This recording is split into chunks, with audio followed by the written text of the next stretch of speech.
हिंदी माध्यम के जो बच्चे हैं, जी।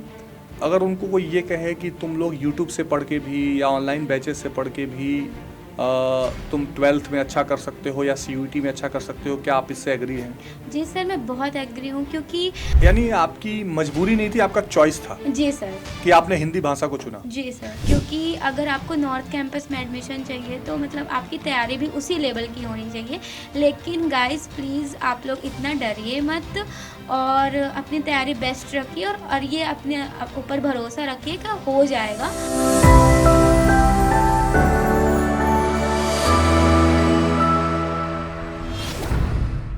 हेलो स्टूडेंट्स, स्वागत है सीयूईटी हिंदी मीडियम पर। मेरा नाम है अवनीश त्रिपाठी। लगातार हम लोग आप लोगों तक उन बच्चों की कहानियां, उन बच्चों की जिसको कह सकते हैं पूरी जर्नीज को लेकर आ रहे हैं, जो बच्चे भारत के दूर दराज इलाकों से भी एक सपना देखते हैं और सपना देखकर एक अच्छे यूनिवर्सिटी में, एक सेंट्रल यूनिवर्सिटी में और डीयू जैसे कॉलेज में, टॉप कॉलेजेस में पहुंचते हैं। इसके पहले भी हमने कई बच्चों की कहानी आपको दिखाई थी जो हंसराज तक और हिंदू कॉलेज तक पहुंचे थे।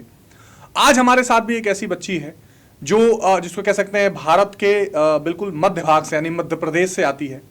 जो बच्ची हिंदी मीडियम से है, जो बच्ची पहले एक बार डीयू आ चुकी लेकिन उसका मन नहीं भरा, ऐसा क्या था कि वो दोबारा उसने प्रयास किया। बहुत ही रोचक इंस्पायरिंग कहानी है। हमारे साथ है सुभी, जो कि एक टॉप कॉलेज यानी कि डीयू के टॉप कॉलेज से हैं। ये अपने बारे में खुद बताएंगी और आज की बातचीत हम सुभी के आसपास ही इर्द गिर्द ही करने वाले हैं। सुभी, वेलकम टू आवर चैनल। कैसे हैं आप? Thank you so much sir.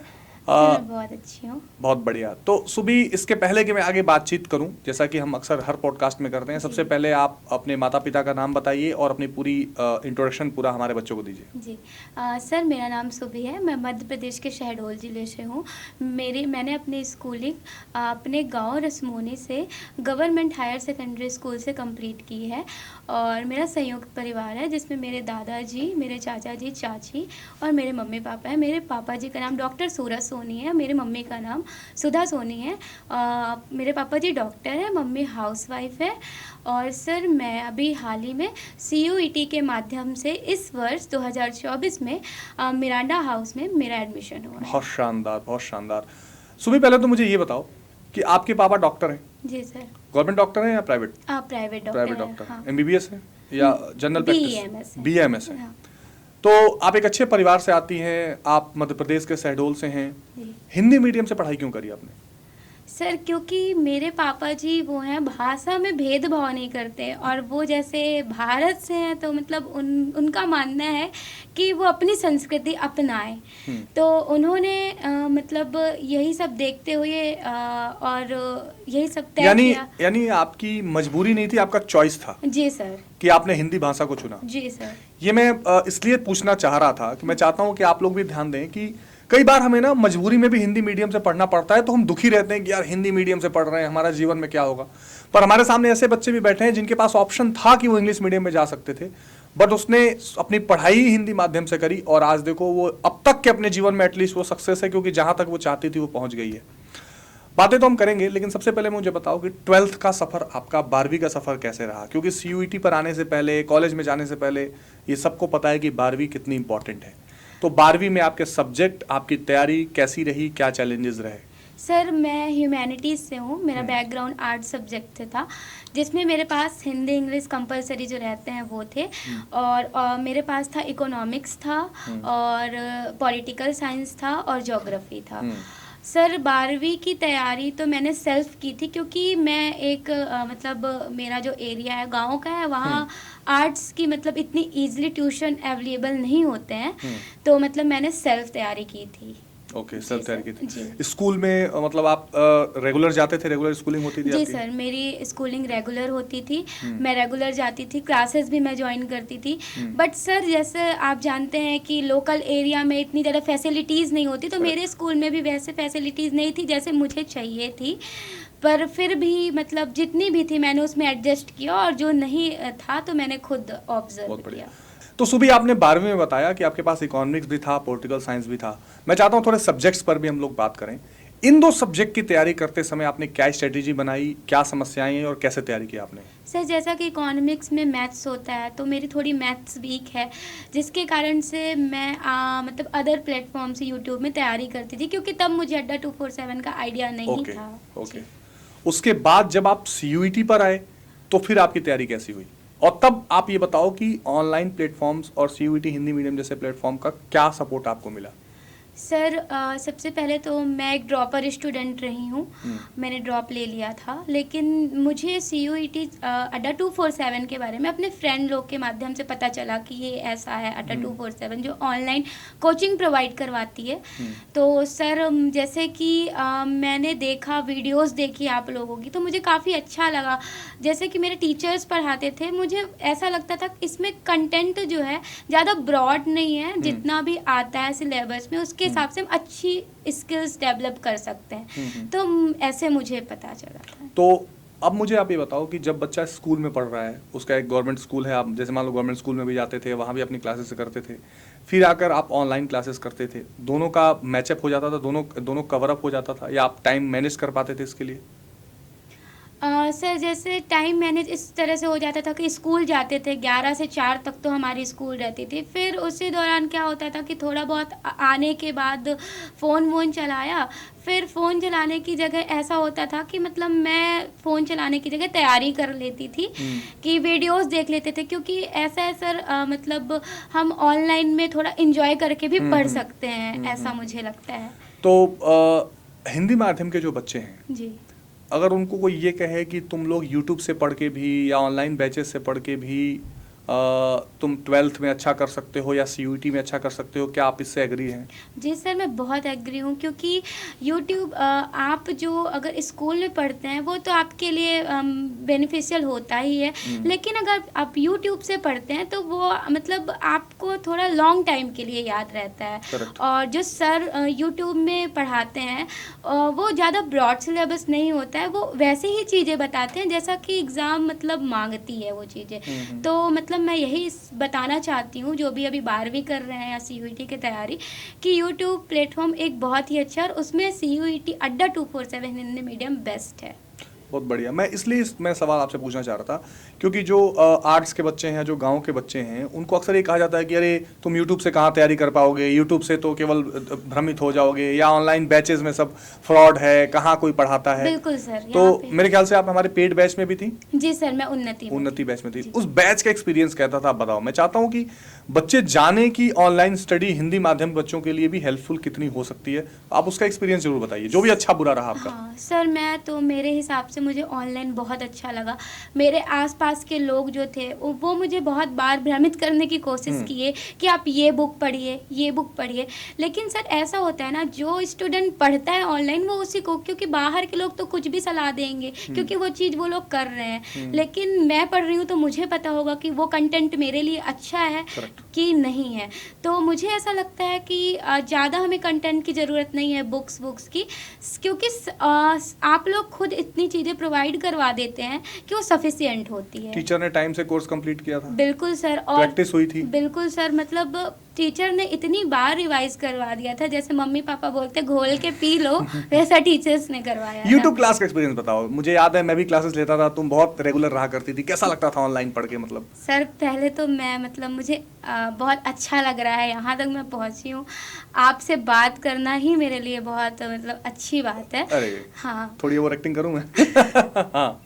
तो सर मैं बता रही हूँ कि यूट्यूब में पहले मैं लाइव क्लासेस लेती थी, उसमें जो बच्चे होते थे, यूट्यूब क्लासेस सर बहुत मज़ेदार होती है, आप लोग काफ़ी हंसवाते भी हैं, मतलब बच्चे जो होते हैं ना बोर नहीं होते हैं। अब जैसे हम डायरेक्ट क्लास लेते हैं तो सर लोग ना हम हंस पाते हैं ना हम आपस में बात कर पाते हैं। हम ऐसा था कि यूट्यूब में कि हम अपने परिवार वालों को भी दिखा सकते हैं कि देखिए सर ऐसा पढ़ा रहे हैं जी। तो आजकल के बच्चों को थोड़ा वो डिसिप्लिन से बाहर मौज मस्ती वाली क्लास चाहिए कुल मिला के। हाँ सर। तो मुझे लगता है कि जो ये पढ़ा ना, अगर हंसी मजाक को देखा जाए तो अलग चीज़ है, लेकिन मुझे लगता है कि ये जो पॉलिसी मेकर्स हैं अभी गवर्नमेंट में, या जो नए टीचर्स आ रहे हैं, या जो हमारा बीएड का कोर्स हो रहा है, मैं चाहूँगा कि इस बात को नोट करें कि हमारे अब टीचिंग स्टाइल में या टीचिंग का जो पूरा इंडस्ट्री है उसमें अब थोड़ा सा इन्फोटेनमेंट करना पड़ेगा, माने इन्फॉर्मेशन के साथ थोड़ी एंटरटेनमेंट भी रहे, बच्चे आपसे जुड़े रहे तो शायद पढ़ाई बोरिंग न लगे, राइट? जी सर। तो और हम लोगों को भी यूट्यूब पर पढ़ा के तभी मजा आता है जब तुम लोग बहुत एक्टिव रहते हो। आप जैसे बच्चे जब एक्टिव रहते हैं, रेगुलर रहते हैं, तो फिर उस क्लास का मजा आता है। बहुत शानदार। मैं अब थोड़ा सा आपको CUET पर लाऊंगा कि CUET की जर्नी कैसे शुरू करी तुमने, कैसे उसकी तैयारी करी, और कुछ समस्याएं आई, और पूरे एग्जाम तक में क्या आपका रहा पूरा जो जिसको कह सकते हैं एक्सपीरियंस जी हिंदी माध्यम as a Hindi medium students क्या लगा आपको? सर, सबसे पहले मैं ड्रॉपर स्टूडेंट हूँ। मैंने एक बार तैयारी की थी, लेकिन उस टाइम पे मेरे पास मतलब अड्डा 247, क्योंकि मैं उस टाइम गाँव में ही थी, तो अड्डा 247 का उस टाइम पे इतना क्रेज़ नहीं था। कुछ फ्रेंड्स थे जिनको पता था, लेकिन उस टाइम पे हम 12वीं से निकले थे तुरंत, तो हमको भी ऐसा रहता है क्या CUET, एक बार एग्ज़ाम दे के देखते हैं, अगर होगा तो, नहीं होगा तो फिर ऐसा। इसके बाद सर क्या हुआ कि मैंने दिया ऐसे ही मौज में CUET का एग्ज़ाम दिया खुद से पढ़ के। मुझे अदिति महाविद्यालय अलॉट हुआ था। जी सर। तो फिर उसके बाद सर ये हुआ कि मैं गई तो जैसे ऑफ कैंपस है, मुझे ऐसा लगा सर कि ये ऑफ कैंपस में मैं इतने दूर से मध्य प्रदेश से दिल्ली आके पढ़ रही हूँ, और ऐसा कॉलेज तो मतलब मैं अपने एरिया में भी देख सकती हूँ। फिर इससे पहले रामजस में एक इवेंट हो रहा था, मैं रामजस कॉलेज एक्सप्लोर की। सर मुझे बहुत अच्छा लगा, मुझे मतलब वो मेरे जहन में बैठ गया कि अब मुझे CUET दोबारा देना है और मुझे नॉर्थ कैंपस चाहिए हर हाल में। हालांकि हर कॉलेज अपने आप में बेहतरीन है, अदिति कॉलेज का कोई ऐसा नहीं कि खराब कॉलेज है, लेकिन एक ये था कि मुझे नॉर्थ कैंपस के कॉलेज में आना, राइट? सर ऐसा है कि मतलब मुझे जहाँ तक लगता है कि मैं नॉर्थ कैंपस के लिए बनी थी। अदिति महाविद्यालय बहुत है, आखिर जरिया तो मेरा वही था यहाँ तक पहुँचाने का। तो सर ऐसा है कि मतलब फिर मैंने क्या किया कि मैंने फिर मुझे पता चल गया, मैंने CUET के बारे में पूरा सोचा, इसका क्या प्रोसेस है। यानी पहली बार CUET आपने बस ऐसे दे दिया था सर। ऐसे तैयारी मैंने कुछ नहीं की थी। ठीक है। फिर सर मैं आपकी वीडियो देखी फिर मुझे ऐसा लगा कि नहीं, मतलब अगर तैयारी, अब मैं इतना बड़ा रिस्क ले रही हूँ, ड्रॉप ले रही हूँ, अगर मैं ऐसे ही दोबारा सेल्फ की तो मुझे कहीं ना कहीं ऐसा डाउट था मेरे मन में कि अगर इस बार नहीं हो तो मैं अपना पूरा साल बर्बाद करूँगी। तो फिर सर ऐसा हुआ कि मैं पहले आपके यूट्यूब के वीडियोज़ देखी, अभी मैंने पेड बैच नहीं दिया था। मैं सोची पहले देखती हूँ मैं ऑब्जर्व कर पाती हूँ चीज़ें या नहीं कर पाती हूँ। आपके वीडियोज़ मैंने देखने स्टार्ट किए, पॉलिटिकल साइंस एंड इकोनॉमिक्स आप पढ़ाते थे, राजेंद्र सर हिंदी पढ़ाते थे, अली सर पढ़ाते थे हिस्ट्री ज्योग्राफी। हाँ, तो सर फिर वहाँ से मुझे ऐसा लगा कि नहीं, सर लोग बहुत अच्छा पढ़ाते हैं, काफ़ी इंटरेस्टिंग है और कंटेंट बहुत अच्छे हैं, मुझे बहुत अच्छे लगे स्पेशली। तो सर वहाँ से फिर मैंने यूट्यूब, फिर मैंने सोचा कि नहीं, अब मुझे पेड हो सकता है, अब जब यूट्यूब में इतनी अच्छी पढ़ाई हो रही है तो पेड बैच में कितनी अच्छी ना हो रही होगी। तो फिर मैंने पेड बैच लिया, उन्नति बैच मैंने लिया था, और सच में सर बैच लेकर मैं बहुत अच्छा की थी। मैं अभी बोल पा रही हूँ कि ये मेरा डिसीजन बहुत राइट था। तो फाइनली आप नॉर्थ कैंपस पहुंची और मिरांडा हाउस पहुंची। जी सर। तो मिरांडा हाउस पहुंचने से पहले आपको कभी लगा था कि मेरे सामने बैठेंगे आप? सर मुझे तो ये ही नहीं लगा था सर कि मैं मतलब दिल्ली आ पाऊंगी। मैं ये मजाक कर रहा हूँ आपसे। ऑफ कोर्स मिरांडा हाउस पहुंचना सबसे बड़ी अचीवमेंट है, और हम लोगों को सेटिस्फेक्शन इतना है कि बच्चों को चलो कुछ किसी हद तक ये लगता है कि हमसे कुछ हेल्प हो पाई। मिरांडा हाउस का एक्सपीरियंस बताओ, नॉर्थ कैंपस के बारे में बताओ कि कैसा लगता है जब एक गांव से आया हुआ बच्चा या बच्ची या 12th पास करके कॉलेज के का एक्सपीरियंस जब आता है और आप नॉर्थ कैंपस में पहुंचते हो और मिरांडा हाउस जैसे कॉलेज में पहुंचते हो। मिरांडा हाउस तो केवल बच्चियों का ही कॉलेज है, लेकिन नॉर्थ कैंपस पूरा कोएड है, तो कैसा लग रहा है वहाँ नॉर्थ कैंपस में? सर जब मैं आई दिल्ली तो मतलब नॉर्थ कैंपस में पूरा स्टूडेंट एरिया है, काफ़ी अच्छी वाइब आती है, लगता है कि यहाँ पढ़ने वाले बच्चे रहते हैं। मिरांडा हाउस जब मैं एक्सप्लोर किया मैंने, तो सर मैंने सच में मुझे ऐसा लगा कि नहीं, ये गुरुकुल है। अगर कोई स्टूडेंट सच में यहाँ से पढ़ना चाहता है, कुछ करना चाहता है, तो उसके लिए बेस्ट प्लेस है। मैं गई वहाँ, देखी वहाँ का एटमॉस्फेयर बहुत अच्छा है सर, काफ़ी बड़ी फैकल्टी है वहाँ की, सारी चीज़ें हैं, कैंटीन भी बहुत अच्छा है, क्लासेस भी बहुत अच्छी हैं, और सीनियर्स भी बहुत हेल्पफुल हैं, टीचर्स। ऐसा कहा जाता है कि मिरांडा हाउस की दीवारें अंग्रेजी बोलती हैं, वहाँ गांव के बच्चे एडजस्ट नहीं कर पाएंगे, उनके साथ कोई भेदभाव होता है, हाई क्लास के बच्चियाँ वहाँ आती हैं तो वो गांव के बच्चों के साथ थोड़ा भेदभाव कर सकती हैं, इसमें कोई सच्चाई है? नहीं सर, मैं ये बात बिल्कुल नहीं मानती। या पूरे नॉर्थ कैंपस में ऐसा कहीं कुछ होता है किसी के साथ भेदभाव होता हो? नहीं सर, कुछ भेदभाव नहीं होता है, और मैं ये कह सकती हूँ कि भेदभाव तो नहीं, बल्कि अदर्स लोग जो होते हैं वो हेल्प ही करते हैं, मतलब मोटिवेट करते हैं कि नहीं आप कर सकते हो। ऐसा मैं मतलब मुझे देखने को मिला, क्योंकि मैं भी एक हिंदी मीडियम की स्टूडेंट हूँ, तो मुझे भी एडजस्ट करने में थोड़ी तो प्रॉब्लम होगी, लेकिन ऐसा हम नहीं कह सकते कि एक हिंदी मीडियम वाला स्टूडेंट नहीं कर सकता है इंग्लिश कवर। दिल्ली में रहना खर्चीला है? हाँ सर, कह सकते हैं थोड़ा अफोर्डेबल है, मतलब दिक्कत आती है? नहीं सर, ऐसी कोई दिक्कत नहीं है, अगर कोई रहना चाहता है तो मेंटेन करके, क्योंकि दिल्ली एक ऐसी जगह है जहाँ सस्ते से सस्ता और महंगे से महंगे चीज़ें हो सकती है। बिल्कुल ठीक बात, यानी कि गांव के बच्चों को बहुत ज़्यादा ये भी टेंशन नहीं लेनी कि आगे कैसे रहेंगे, ऐसे भी इलाके जगह हैं जहाँ पर आप एडजस्ट कर सकते हैं। बिल्कुल। बहुत बढ़िया। कॉलेज में पढ़ाई वढ़ाई का माहौल कैसा है? बढ़िया है? और एक्स्ट्रा करिकुलर एक्टिविटीज़ का क्या माहौल है? सर मिरांडा हाउस कर्कुलेट एक्टिविटी के लिए बहुत मतलब फेमस है नॉर्थ कैंपस में। सारी सर्कुलर एक्टिविटीज़ वहीं होती है। तो जैसे बहुत सारी सोसाइटीज़ है। अगर आप डिबेटिंग सोसाइटीज़ में दो है, एक हिंदी मीडियम की है, एक इंग्लिश की है, हिंदी वाले। मैं खुद भी हिंदी डिबेट सोसाइटी में अभी मेंबर हूँ मैं। और आपको अगर डांस में इंटरेस्ट है तो इंडियन डांस सोसाइटी अलग है, वेस्टर्न डांस सोसाइटी अलग है। अगर कोई ऐसा बच्चा है वो पढ़ने के साथ साथ किसी मतलब कुछ अदर एक्टिविटीज़ करना चाहता है तो बहुत बेस्ट है उसके लिए नॉर्थ बहुत कैंपस। शानदार। तो दूसरा ये कि बहुत बच्चों को ये रहता है कि अगर उन्हें यूपीएससी करना है या आगे गवर्नमेंट जॉब की तैयारी करनी है तो डीयू बड़ा हेल्पफुल है। ऐसा है? डीयू में ऐसा एटमॉस्फेयर है कि गवर्नमेंट जॉब या यूपीएससी की तैयारी के लिए वहाँ एक माहौल अच्छा मिलता है, कोई गाइडेंस रहती है? हाँ सर, जैसे कि हम अपने प्रोफेसर से भी मतलब बातचीत करके, उनसे भी बातचीत कर करके अच्छे से पता कर सकते हैं कि क्या कैसा चलता है। और सीनियर्स इतने होते हैं क्योंकि वो भी तैयारी कर रहे होते हैं, तो फ्रेशर्स जो होते हैं वो जाएं। सर मतलब ऐसा है ना कि आप ऐसी जगह पहुंच जाएंगे इन कॉलेज में एडमिशन लेके कि आपको 1 से 2 साल के अंदर खुद पता चल जाएगा कि आप करना क्या चाहते हैं। ओके, मतलब कि आपको एक तरह से मतलब वहाँ हर फील्ड से जुड़े हुए लोग मिलेंगे जो एक जी, गाइडेंस। मैं जी देखता हूँ सर। भी रहता हूँ कि बहुत अच्छे एजुकेशन सेक्टर से रिलेटेड लोग और काफ़ी लोगों के सेमिनार्स और इस तरह की चीज़ें होती जी रहती हैं। सर, मतलब काफ़ी इंटरनेशनल कॉन्फ्रेंस भी होते रहते हैं कॉलेजेस में। एक सवाल और बड़ा इंपॉर्टेंट है, जी बच्चियों के लिए डीयू कितना सेफ है? कैसा लगता है? सर, डीयू बहुत सेफ है। मतलब जैसे कि अगर हम लोग को भी कैंपस में जाना होता है तो बेझिझक हम लोग जाते हैं क्योंकि पूरा स्टूडेंट एरिया है। और ऐसा नहीं है कि लोग अफवाह फैला देते हैं कि लड़कियां हैं जो दिल्ली में सरवाइव नहीं कर पाएंगी। हाँ, मैं इसीलिए पूछ रहा हूँ कि बहुत सारी लड़कियां तैयारी करती हैं तो उनके माँ बाप कहते हैं कि नहीं नहीं नहीं, तुम दिल्ली नहीं जाओगी, दिल्ली तुम्हारे लिए सेफ नहीं है। उनको क्या बोलना चाहोगी? उनको मैं यही बोलना चाहूँगी कि ऐसा बिल्कुल भी नहीं है। अगर स्टूडेंट हैं, अगर पढ़ने वाला माहौल है तो ऑब्वियस की बात है कि सेफ्टी होगी ही। और ये है असल बात में। मैं खुद हूँ स्टूडेंट तो मुझे पता है।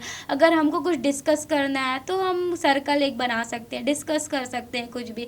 हम आसपास जा भी सकते हैं, यूनिवर्सिटी है हम वहाँ भी जा सकते हैं, आर्ट्स फैकल्टी है हम वहाँ भी जा सकते हैं।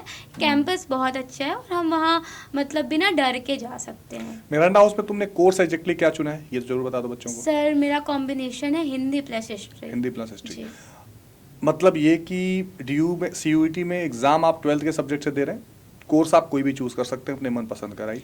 जी सर, जैसे डीयू की रिक्वायरमेंट ये है कि आप जो 12th में पढ़ रहे हैं वही आपके डोमेन सब्जेक्ट लगेंगे।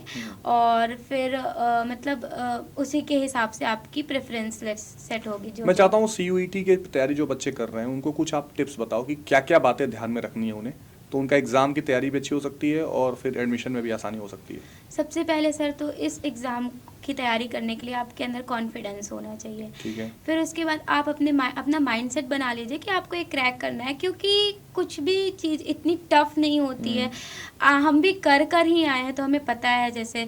और हम आज मतलब इतना अच्छा प्लेटफॉर्म प्रोवाइड करवा रहे हैं सीयूईटी अड्डा 247 हिंदी मीडियम का। तो जो भी हिंदी मीडियम वाले स्टूडेंट हैं तो वो काफ़ी अच्छा कर सकते हैं, करना चाहे तो। आपने तो यूट्यूब में भी अपनी इतनी सारी वीडियोज़ डाल रखी हैं। अगर फिर भी उससे सेटिस्फाइड नहीं है तो पेड बैच।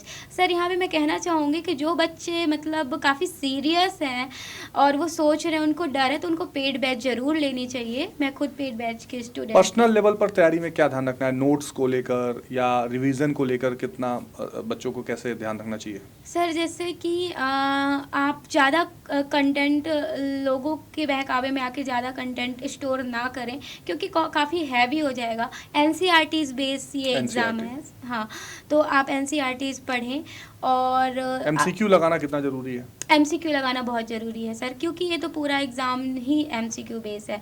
तो इसमें क्या होता है कि आप एमसीक्यू कभी बेसिक भी आ जाता है, मॉडरेट भी आ जाता है, टफ भी आ जाता है। तो इससे मतलब आपको इसमें क्या है सर कि प्रैक्टिस की बहुत ज़रूरत है और एक प्रॉपर गाइड की बहुत ज़रूरत है। अगर ये कोई पढ़ने वाला बच्चा भी है ना, अगर उसके पास प्रॉपर गाइड नहीं है ना तो वो ये एग्ज़ाम क्रैक नहीं कर पाएगा। बहुत बढ़िया। सीयूईटी रिजल्ट के बाद एक बहुत बड़ा प्रोसेस होता है प्रेफरेंस बनाने का, कि जब आप काउंसलिंग कराने जाते हो कॉलेजेस में तो आपको प्रेफरेंस बनानी होती है कि आप कौन कौन सा कॉलेज या कोर्स सेलेक्ट करते जी, हो। जी। वो प्रोसेस कितना इंपॉर्टेंट है और क्या ध्यान में रखना चाहिए? सर सबसे मेन मुद्दा तो यही उठता है सीयूईटी का। जैसे कि अब रिज़ल्ट आ गया, प्रेफरेंसेस जो होती हैं बहुत इंपॉर्टेंट होती हैं, क्योंकि सर यहीं से हमको पता चलेगा कि हमें कहाँ एडमिशन मिलेगा। तो आप पहले आप अपने स्कोर के अकॉर्डिंग आप चूज़ कर लें कि आपको क्या कोर्स करना है, और मतलब आप भर भर के प्रेफरेंस डालें। क्योंकि ऐसा है ना सर कि दो टाइप के स्टूडेंट होते हैं, जिनको एक कॉलेज चाहिए होता है Correct. और जिनको एक कोर्स कोर्स चाहिए चाहिए होता होता है, है। ठीक बात जी। है। तो मतलब बच्ची ये कहना, मैं थोड़ा सा क्लियर भी कर दूं जी, बच्चों को, वो ये कहना चाह रही है कि डी, कुछ लोग ऐसे होते हैं जिनको लगता है कि मुझे बस डीयू मिल जाए चाहे जो भी कॉलेज हो, जी जी और कुछ को लगता है कि नहीं चाहे जो कॉलेज हो मुझे ये वाला कोर्स चाहिए, जैसे चाहिए। पॉलिटिकल साइंस ऑनर्स, और किसी को लगता है कि नहीं मुझे डीयू में ये कॉलेज चाहिए चाहे वहां कोई भी कोर्स मिलता हो, राइट। तो उसी हिसाब से प्रेफरेंस बनानी चाहिए, जी, ठीक जी। है। और सर मतलब इसके लिए आपको एक प्रॉपर गाइड चाहिए होगी। मतलब और भी लोग बताते रहते हैं, तो आप मतलब सब पर ट्रस्ट ना करें, किसी एक चीज़ पर फोकस करें। और यहाँ पे मैं कहूँगी कि अगर आप किसी प्लेटफॉर्म से जुड़ते हैं तो उसके प्रॉपर गाइड पर Guidance आप, है। हाँ ये मैं बच्चों को बार बार बताता रहता हूँ कि हमारे साथ जुड़ने का या हमारे बैच में भी आने का एक सबसे बड़ा आपको ये है कि कम से कम आप एग्जाम के बाद एक आपके पास एक गाइड रहेगा कि आपको कैसे प्रेफरेंसेस भरने हैं, कॉलेजेस कैसे सेलेक्ट करने हैं, ताकि आप किसी तरीके की कंफ्यूजन में, क्योंकि ऐसे भी बच्चे मैंने देखा है जिनका 780 था 800 में पर उनको कॉलेज अच्छा नहीं मिला, हाँ सर, और किसी का 550 भी था पर उसने प्रेफरेंस ठीक भरा तो वो अच्छे कॉलेज में पहुंच गया। हाँ सर। तो ये बहुत इंपॉर्टेंट है सर ये बहुत मतलब इसमें स्टूडेंट ऐसे होते हैं कि स्ट्रेस फील करने लगते हैं, रिजल्ट आ गया। अगर आप लोग तो वैसे भी इतने कंटेंट बनाते हैं, हर एक चीज छोटी चीज पर वीडियो देते हैं, वो सब रियल होता है सर। अगर कोई ये मानेगा कि सर झूठ बोल रहे हैं, नहीं, ऐसा कुछ भी नहीं है, पूरा रियल होता है सर। जो आप बताते हैं वही सही होता है। बहुत शानदार। अंत में 2-3 चीजें मैं ऐसा कर सकते हैं, जैसे कि हम उस बोलते हैं ना कि फायर राउंड जिसको बोलते हैं, जी, तो मैं कुछ अगर ऑप्शंस आपसे पूछूं, जैसे मैं पूछूं कि शहडोल और दिल्ली, तो क्या ऑप्शन चूज करोगी? सर दिल्ली। दिल्ली। कैंपस या रूम? Sir campus. कैंपस। और ऑफ कैंपस या Miranda house? Miranda house. Political science या हिस्ट्री? Sir political science. क्योंकि अब तुम हिस्ट्री पढ़ रही हो, पॉलिटिकल हाँ, साइंस तुमने हाँ, पढ़ा हुआ है। हाँ। बहुत शानदार। चलो ये कुछ चॉइसेस हैं, और कोई मैसेज तुम स्टूडेंट्स को देना चाहोगे अंत में? सर मैं यही मैसेज देना चाहती हूँ कि मतलब आप लोग तैयारी जो भी कर रहे हैं वो स्ट्रेटजी बनाकर करिए और थोड़ा सा सीरियस होकर करिए। क्योंकि अगर आपको नॉर्थ कैंपस में एडमिशन चाहिए तो मतलब आपकी तैयारी भी उसी लेवल की होनी चाहिए। लेकिन गाइस प्लीज़ आप लोग इतना डरिए मत, और अपनी तैयारी बेस्ट रखिए, और ये अपने ऊपर भरोसा रखिए कि हो जाएगा।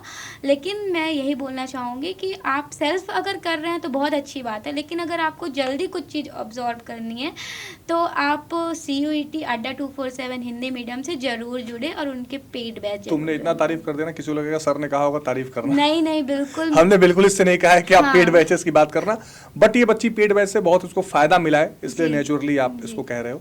तो मैं यही कहूंगा कि पेड बैचेस वाली बात अगर आपको सीरियस भी नहीं लग रही हो तो भी कम से कम अपने आप पे विश्वास रखने वाली बात को सीरियस आप लेना। हाँ। और मुझे लगता है कि हिंदी माध्यम के बच्चा अगर विश्वास रखे तो वो पहुंच सकता है जहाँ जाना है उसको। हाँ, बिल्कुल फ्यूचर क्या सोचा है? सर फ्यूचर मैंने अभी तक मैंने कुछ डिसाइड नहीं किया सर, क्योंकि यहाँ आके पता चला कि सीनियर्स ऐसे बोले कि आप खुद भी तैयारी करते जाओ, होता जाएगा, फिर आप खुद मतलब कर सकते हो जो भी और आपको शानदार। करना तो है। सुभी मैं आपको यहाँ पे एक गुड न्यूज़ जरूर दूंगा कि फ्यूचर में क्योंकि आप हमारे प्लेटफॉर्म से थे जी। और क्योंकि आपने एक तरह से टॉप किया है, आप मिरांडा हाउस में हैं, तो फ्यूचर में अगर तुम कोई भी गवर्नमेंट एग्जाम की तैयारी करती हो तो अड्डा आपको उसमें फुल फ्लेजेड सपोर्ट करेगा फ्री ऑफ कॉस्ट। चाहे आप UPSC में करना चाहें या आप SSC में करना चाहें, ये हम अपने बच्चों के सामने भी अनाउंस करते हैं Thank you. ताकि बच्चों को मोटिवेशन मिले और बच्चे अच्छा करें। Thank you so much सुभी, and all the best for your future. Thank you so much. तो ये हमारे साथ एक बच्ची थी जिससे मिलकर मैं बहुत खुशी है, संतोष है कि इसने बहुत अच्छा किया है, और शायद इससे सीख कर, इसकी बातें सुनकर आप भी मोटिवेटेड हों और जीवन में अच्छा करें। फिर हम आपके साथ भी बैठ कर यहाँ बात करेंगे, आपके साथ भी आपके अनुभव को साझा करेंगे और दूसरे बच्चों को मोटिवेट करने की कोशिश करेंगे। थैंक यू, जय हिंद।